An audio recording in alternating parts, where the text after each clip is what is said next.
Oke, ketemu lagi dengan saya Ignatius Arano Putranto. Di video kali ini saya masih akan membahas mengenai konsep sistem informasi akuntansi, terutama terkait dengan fraud. Ini video yang ketiga, jadi video yang kedua kemarin terkait dengan kenapa sih orang itu melakukan fraud kan gitu ya. Nah, kali ini yang mau saya bahas adalah bahwa dalam konsep fraud itu ada fraud triangle ya, segitiga fraud, dan segitiga fraud inilah yang kemudian digunakan sebagai acuan utama untuk menyelidiki atau mencari penyebab dari terjadinya kasus-kasus fraud yang pernah terjadi. Nah, segitiga fraud itu intinya ini sebenarnya yang di tengah ya, bahwa fraud itu dapat terjadi karena ada tiga hal ini. Nah, yang pertama karena adanya kesempatan, ya, seperti kalimatnya Bang Napi itu ya, kejahatan itu terjadi karena adanya kesempatan kan gitu ya, maka harus waspada kan gitu ya. Nah, ada opportunity, ada kesempatan yang memungkinkan bagi setiap orang untuk melakukan fraud. Nah, opportunity itu nanti terdiri dari tiga macam, yaitu commit the fraud, conceal the fraud, dan convert the fraud. Nah, nanti akan kita lihat lebih lengkap ya terkait dengan ini. Kemudian sisi yang kedua, ya, penyebab fraud itu adalah karena adanya pressure atau tekanan. Nah, pressure ini dibagi menjadi dua kelompok. Yang pertama, employee pressure triangle. Ya. Jadi, ketika kita bicara tentang tekanan, itu kita bisa ngomong tentang tekanan yang dihadapi oleh karyawan sehingga memungkinkan dia untuk melakukan fraud. Ya, itu yang dimaksud dengan employee pressure triangle. Di mana tekanan yang melekat pada karyawan itu bisa dibagi menjadi tiga macam, yaitu tekanan dalam hal finansial, dalam hal keuangan, kemudian tekanan dalam hal emosional, ya, karena kita bicara tentang manusia kan gitu ya, kemudian tekanan dalam hal gaya hidup atau lifestyle.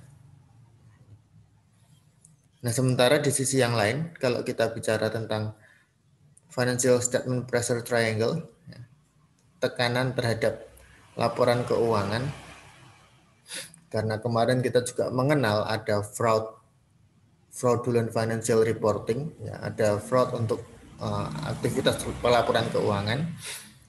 Nah, maka tekanan untuk laporan keuangan itu juga dibagi menjadi tiga sisi, menjadi tiga kelompok. Yang pertama dari sisi finansial itu sendiri, nanti akan kita coba lihat beberapa contohnya.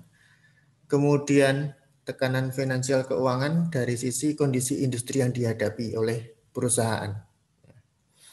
Kemudian yang ketiga, ini terkait dengan karakteristik manajemen di tiap perusahaan. Itu juga bisa menjadi faktor penyebab terjadinya fraud, terutama dalam hal fraudulent financial reporting. Nah, kemudian kembali ke sini, ke segitiga yang utama. Penyebab ketiga dari fraud itu adalah rasionalisasi, ya, rationalization. Rasionalisasi ini bisa dibagi menjadi tiga jenis juga. Rasionalisasi dari sisi justification, kemudian dari sisi attitude atau sikap, dan dari sisi lack of personal integrity.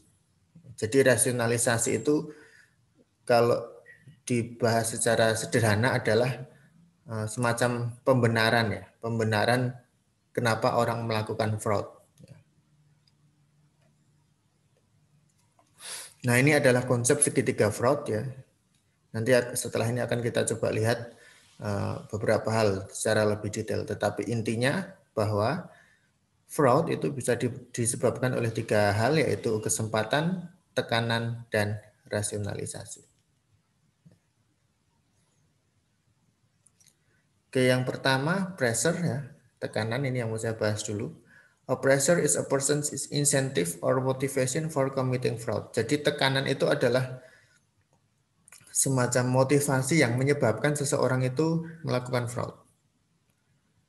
Nah, kalau tadi saya mengatakan ada tekanan yang dapat membuat seorang karyawan melakukan fraud, maka ini contoh-contohnya. Ya, tadi kita sudah lihat di sini bahwa tekanan untuk karyawan itu dibagi menjadi 3 macam, financial, lifestyle, dan emosional.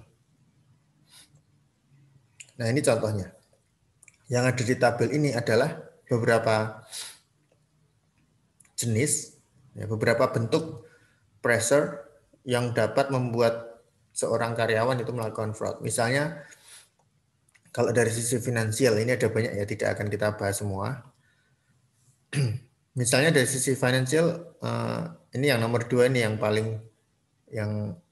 paling sering terjadi, yaitu utang atau biaya perorangan yang tinggi gitu ya. Jadi misalnya seseorang karyawan dia punya hutang yang cukup banyak jumlahnya, kemudian dia kebingungan dalam hal melunasi, apalagi sekarang kan semakin banyak pinjaman online misalnya seperti itu ya, atau ternyata dia berhutang untuk konsumtif yang cukup banyak. Nah, kadang ketika orang punya hutang yang cukup banyak dan bingung dalam hal bagaimana melunasinya, maka yang terjadi adalah ada kemungkinan orang itu akan melakukan fraud, misalnya dengan mencuri uang atau menggelapkan uang perusahaan, ya, misalnya seperti itu. Atau investasi yang keliru, bad investment. Nah, ini yang perlu kita waspadai juga ya, apalagi akhir-akhir ini investasi saham kan marak banget ya, terutama di kaum muda. Saya tidak mempermasalahkan teman-teman itu investasi apapun bentuknya, saham atau menambang cryptocurrency ya, atau kemudian investasi emas dan lain sebagainya. Tetapi yang perlu diperhatikan adalah kalau mau investasi itu harus benar-benar dikelola dengan baik. Jangan sampai investasinya menjadi bermasalah sehingga akhirnya malah menyulitkan kita sebagai investor. Dan ini yang banyak terjadi juga ya.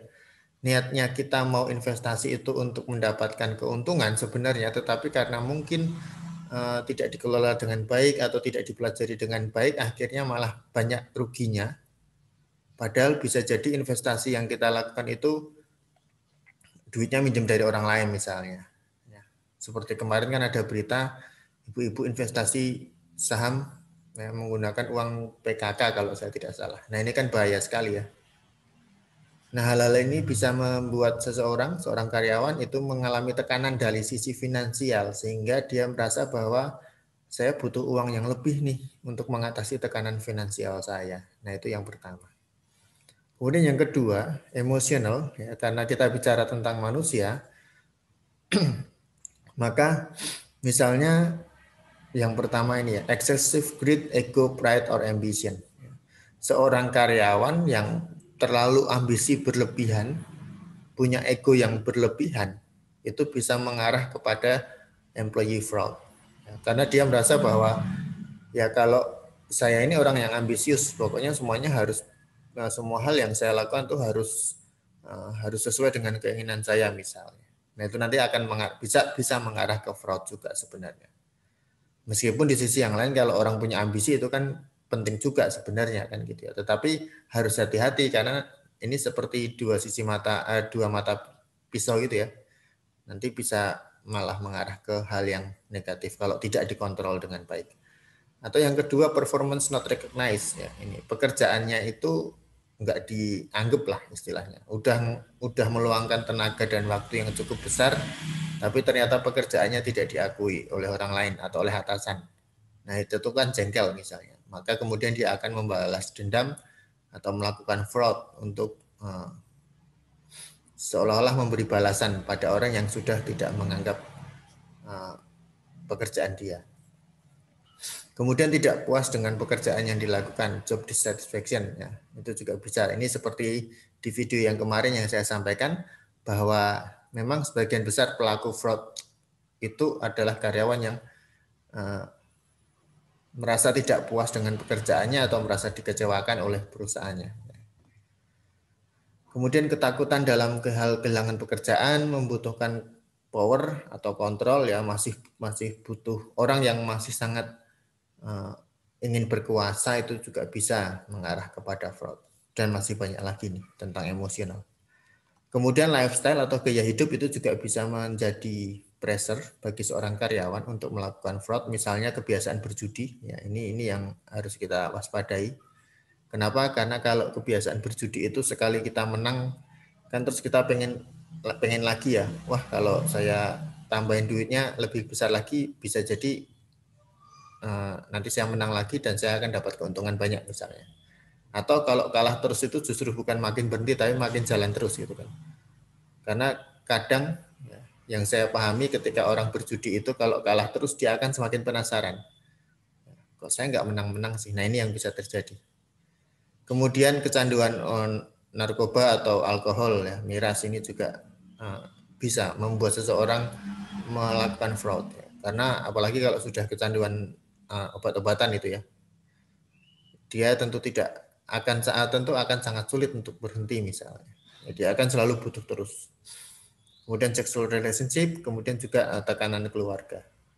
Nah, tiga hal inilah yang bisa membuat seorang karyawan itu memiliki tekanan untuk melakukan fraud. Maka ini harus kita kontrol ini semua ini. Nah, kemudian tekanan yang terkait dengan financial statement fraud ini banyak sekali ya. Intinya adalah di sini sudah dibagi 3 kelompok pressure yang dapat mengarahkan kepada fraud atas laporan keuangan. Misalnya kelompok yang pertama, karakteristik manajemen itu juga kalau tidak dikelola dengan baik ternyata bisa mengarah kepada fraud, terutama fraud dalam hal membuat laporan keuangan. Misalnya ternyata manajemen itu tidak punya nilai-nilai etis. Nah, itu jelas ya. Nanti segala hal yang berkaitan dengan etika pelaporan keuangan itu pasti akan ditabrak itu. Karena mereka nggak punya nilai-nilai etis untuk hal itu. Kemudian unduly aggressive earning forecast, performance standards, accounting methods or incentive programs. Jadi terlalu agresif dalam pencapaian terkait dengan akuntansi keuangannya misalnya. Management actions or transactions with no clear business justification ini juga sering terjadi. Ya, adanya tindakan manajemen atau adanya transaksi-transaksi yang ternyata nggak jelas sebenarnya, ya, tetapi terjadi. Nah, itu jelas bisa membuat fraud untuk laporan keuangan itu makin besar peluang terjadinya.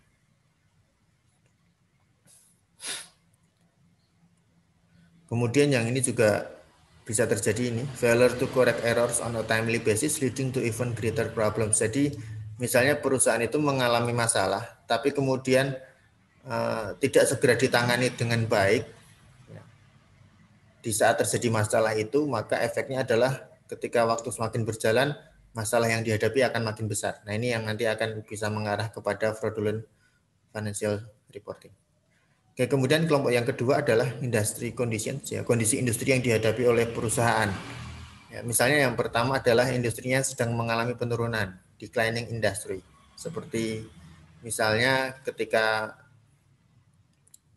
industri perbankan sedang turun misalnya, atau industri pariwisata sedang turun. Nah, nanti ada perusahaan-perusahaan yang pada akhirnya menghadapi tekanan tertentu, sehingga sudah tidak bisa lagi berpikir dengan baik, maka terjadilah fraud financial statement.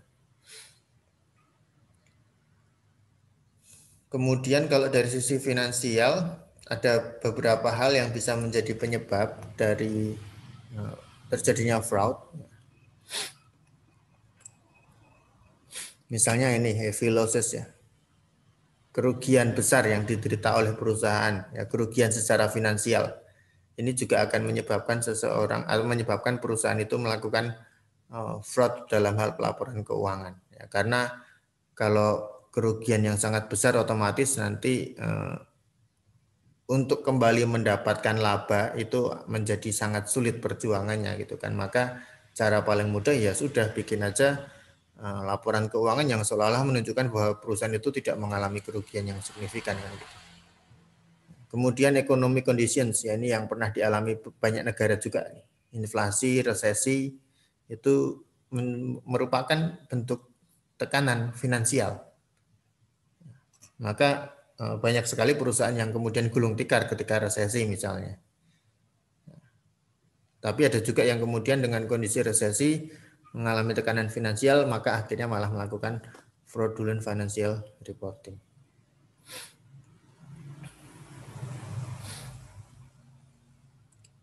Jadi intinya kalau nanti dibaca lebih detail dari faktor-faktor ini, ya, bahwa kita bisa melihat bahwa ternyata tekanan yang bisa mengarahkan kepada fraudulent financial statement itu juga bisa bermacam-macam bentuknya. Maka hal-hal seperti inilah yang harus diantisipasi, yang harus diidentifikasi oleh perusahaan agar tidak mereka lakukan. Oke, kemudian yang kedua opportunity, ya, segitiga yang sisi yang kedua dari segitiga fraud tadi sudah kita bahas pressure. Yang kedua adalah opportunity atau kesempatan. Opportunity is the condition or situation including one's personal abilities that allows a perpetrator to do three things: commit the fraud, conceal the fraud, convert the theft or misrepresentation to personal gain.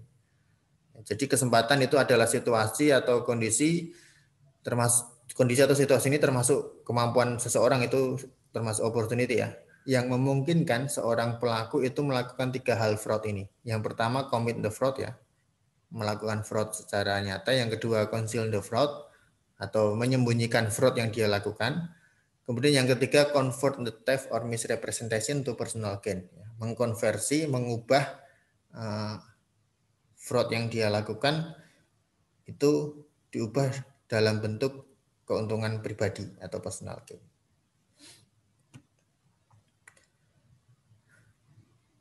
Nah, kalau kita bicara tentang conceal the fraud atau menyembunyikan fraud yang dilakukan, ada dua bentuk yang biasa terjadi. Yang pertama, charge the stolen item to expense account, yaitu membebankan item yang dicuri itu dibebankan atau diubah dalam bentuk biaya.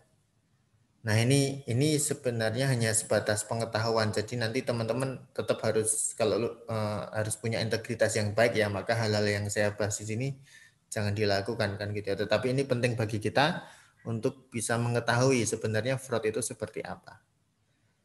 Oke, charge the stolen item to an expense account. Jadi item yang diambil, item yang dicuri itu dibebankan, ya, sebagai akun biaya, sehingga nanti kalau di laporan keuangan itu munculnya di expense. Padahal duitnya atau barangnya itu sudah dicuri oleh karyawan tersebut. Nah, ini cara yang paling banyak dipakai. Kemudian cara yang kedua menggunakan skema lapping. Skema lapping itu seperti ini. Jadi misalnya, jadi intinya skema lapping itu adalah mengambil uang dari pelanggan. Kalau ada pembayaran pelanggannya, uangnya diambil untuk kepentingan pribadi. Kemudian nanti ketika ada pembayaran dari pelanggan yang kedua, maka uang yang dibayarkan oleh pelanggan kedua itu akan digunakan untuk menutupi pembayaran pelanggan pertama yang duitnya sudah diambil tadi. Kemudian nanti ketika ada pelanggan ketiga membayar, maka pembayaran pelanggan ketiga akan digunakan untuk menutupi uang pelanggan kedua yang tadi dipakai untuk menutupi pelanggan pertama. Begitu seterusnya. Dan itu tidak akan pernah selesai. Maka contohnya seperti ini, ya, lapping. Sales clerk steals first customer's payment. Jadi si karyawan di bagian penjualan ini mencuri uang dari customer pertama. Kemudian he uses second customer's payment to offset first.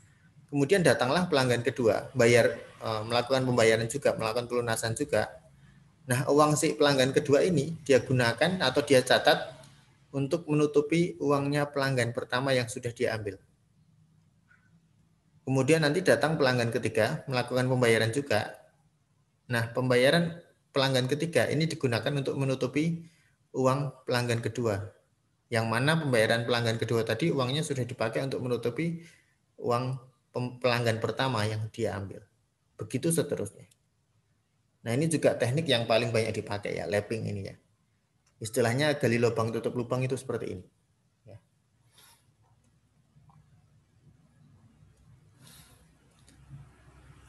Nah, maka kalau kita bicara tentang kesempatan, ya, kesempatan apa saja sih yang bisa mengarah terhadap terjadinya employee and financial statement fraud? Yang pertama ada kelompok internal control factors ya. Kesempatan terjadinya fraud karena terkait dengan faktor pengendalian internal. Misalnya yang pertama adalah failure to enforce or monitor internal control. Nah, ini yang kemarin saya bahas juga di video sebelumnya. Bahwa kegagalan perusahaan untuk menerapkan atau menjalankan pengendalian internal itu merupakan peluang terjadinya fraud. Baik itu fraud employee maupun financial statement fraud. Kemudian kegagalan manajemen untuk terlibat dalam internal control system. Nah, ini yang harus diperhatikan adalah secara konsep dari teori audit SI, audit sistem informasi, bahwa internal control itu sebenarnya menjadi tanggung jawab manajemen kan gitu ya. Maka manajemen harus terlibat di dalamnya.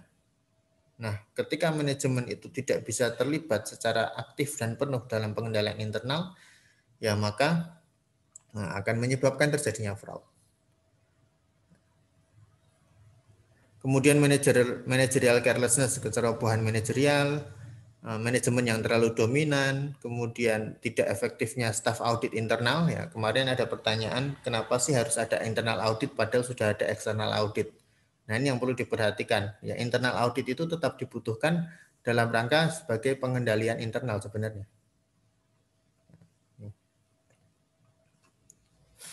Kemudian review yang tidak reguler dari pihak ketiga kan harusnya independen ya. Jadi kalau pihak ketiga melakukan review atau audit dari eksternal secara teratur, pasti internal kontrolnya akan lebih efektif kan gitu. Dan masih banyak lagi. Kemudian faktor-faktor lain misalnya adalah adanya kesempatan fraud dari sisi transaksi yang terlalu kompleks ya, terlalu rumit. Nah, itu bisa. Kemudian transaksi dengan pihak ketiga itu juga sangat membuka kesempatan terjadinya fraud, terutama kalau tidak dimonitor dengan baik kan gitu ya. Kemudian karyawan yang tidak kompeten, rapid turnover, perputaran yang sangat cepat dari karyawan kunci. Jadi misalnya ada karyawan yang memegang posisi manajerial tertentu ya, atau yang fungsi dia sangat penting di situ, tapi ternyata turnovernya tinggi. Artinya karyawan di posisi yang strategis itu selalu berganti secara periodik, tapi dengan periode yang sangat singkat. Nah, itu juga berbahaya. Kemudian overlay complex organizational structure ya, struktur organisasi yang terlalu kompleks itu juga bisa menyebabkan terjadinya fraud sebenarnya. Tidak ada kode etik, no code of conduct, conflict of interest statement, or definition of unacceptable behavior ya. Kode etik ini menjadi penting karena itu menjadi pegangan bagi semua karyawan yang ada di perusahaan itu untuk bertindak dan berperilaku kan gitu. Kemudian operating on a crisis basis dan segala macam. Close association with supplier or customer. Hubungan yang terlalu dekat dengan pemasok dan pelanggan itu juga bisa menyebabkan fraud. Meskipun kita tetap harus membina relasi yang baik dengan supplier atau customer kita kan gitu. Nah, ini adalah beberapa faktor yang membuat munculnya kesempatan untuk terjadinya fraud. Oke, kemudian sisi yang ketiga dari segitiga fraud adalah rasionalisasi. Rasionalisasi ini semacam ya tadi saya mengatakan pembenaran gitu ya, karena dengan adanya konsep rasionalisasi ini ya secara konsep disebutkan di sana, rationalization allows perpetrators to justify their illegal behavior. Jadi rasionalisasi ini dapat menyebabkan fraud karena dalam konsep rasionalisasi perilaku fraud itu bisa dianggap benar kan gitu ya. Dianggap rasional, dianggap layak untuk dilakukan. Nah, ini yang berbahaya juga. Contoh ini ada 3 kalimat yang paling sering muncul kalau terjadi fraud. Misalnya yang pertama, I only took what they owed me. Ya. Saya hanya mengambil kembali apa yang mereka ambil dari saya misalnya. Nah, ini kalimat sakti ini yang memposisikan bahwa kita yang melakukan fraud itu nggak salah. Saya cuma ngambil apa yang udah mereka ambil dari saya kok, ya saya nggak salah kan gitu. Atau yang kedua, getting what I want is more important than being honest. Nah, ini bahaya ini. Bahwa mendapatkan apa yang saya inginkan itu jauh lebih penting daripada berbuat jujur. Nah, ini tentu sangat tidak bisa kita terima dengan akal sehat harusnya gitu ya. Tetapi justru ini yang jadi rasionalisasi. Atau yang ketiga, the rules do not apply to me. Ya. Aturan itu memang ada, tapi aturan itu nggak berlaku buat saya. Nah ini kan bahaya sekali. Nah ini 3 kalimat yang sering kita dengar ketika terjadi fraud. Ya. 3 kalimat yang seolah membenarkan, merasionalkan, melegalkan perbuatan-perbuatan ilegal tersebut. Masih banyak sekali nih ya, rasionalisasi. Ya. Saya cuma pinjem kok, nanti akan saya balikin. Nah itu jelas. Ya. Saya cuma minjem sebentar ini duit perusahaan, saya ada kebutuhan mendadak, toh nanti juga akan saya kembalikan. Nah itu pasti teman-teman juga sering mendengar itu. Atau you would understand if you knew how badly I needed it. Kamu tuh akan memahami ketika tahu bahwa aku benar-benar sangat membutuhkan duit itu misalnya. Atau yang ketiga ini kayak ngeprank ya. What I did was not that serious. Yang saya lakukan nggak seserius itu. Main-main aja misalnya. Nah kemudian ada juga Robin Hood Syndrome. Robin Hood Syndrome ini tentu teman-teman tahu Robin Hood ya. Yang sering mengambil hartanya orang kaya kemudian dibagikan kepada orang-orang miskin gitu ya. Nah ini juga bisa jadi pembenaran sindrom Robin Hood itu. Ya. Karena pembenarannya adalah ketika terjadi fraud, kemudian hanya akan mengatakan, loh ini untuk hal yang baik kok. Nah, itu. It was for a good cause. Kemudian misalnya ada lagi poin yang kelima, in my very important position of trust, I am above the rules. Ketika saya merasa bahwa saya lebih tinggi daripada peraturan, itu juga bisa menjadi rasionalisasi dari fraud. Kemudian poin berikutnya, nah ini yang berjamaah nih. Ya. Everyone else is doing it. Loh, orang lain juga melakukan yang sama, kenapa saya nggak boleh? Kan gitu. Orang lain juga mengkorupsi duit instansinya, kenapa saya nggak boleh? Kan gitu. Kemudian poin berikutnya misalnya no one will never know. Saya melakukan fraud karena saya yakin tidak ada orang yang tahu. Nah ini juga berbahaya. Jadi ini adalah kalimat-kalimat yang sering kita dengar, di mana kalimat-kalimat ini nuansanya adalah melegalkan perbuatan ilegal, merasionalisasikan perbuatan yang tidak baik. Jadi seolah-olah ya yang sudah sewajarnya ya nggak masalah dan segala macam. Nah, semoga teman-teman di sini yang melihat video ini bisa semakin memahami ya bahwa memang fraud itu memang sangat tidak boleh dilakukan. Ya, maka tinggal bagaimana kita membentuk integritas dan kejujuran dalam diri kita kan gitu ya, terutama di era sekarang. Nah, kemudian bagian terakhir dari video ini ya, ini terkait dengan konsep fraud itu sendiri. Yang pertama adalah fraud occurs when people have high pressures, an opportunity to commit, control and comfort, and the ability to rationalize away. Ya, jadi dari segi 3 utama fraud tadi, opportunity, pressure, dan rasionalisasi, kita belajar bahwa fraud itu terjadi ketika 3 hal itu ada. Yaitu seseorang itu berada dalam tekanan yang tinggi, kemudian yang kedua punya kesempatan untuk melakukan fraud, dan yang ketiga dia punya kemampuan untuk merasionalkan apa yang sudah mereka lakukan. Nah, terkait 3 hal itu secara lebih jelas di poin yang kedua, fraud di sisi yang lain ya, fraud is less likely to occur when people have few pressures, little opportunity, and high personal integrity. Di sisi yang lain, di poin kedua, fraud itu akan semakin tidak terjadi ketika orang itu mendapatkan tekanan yang kecil, yang rendah.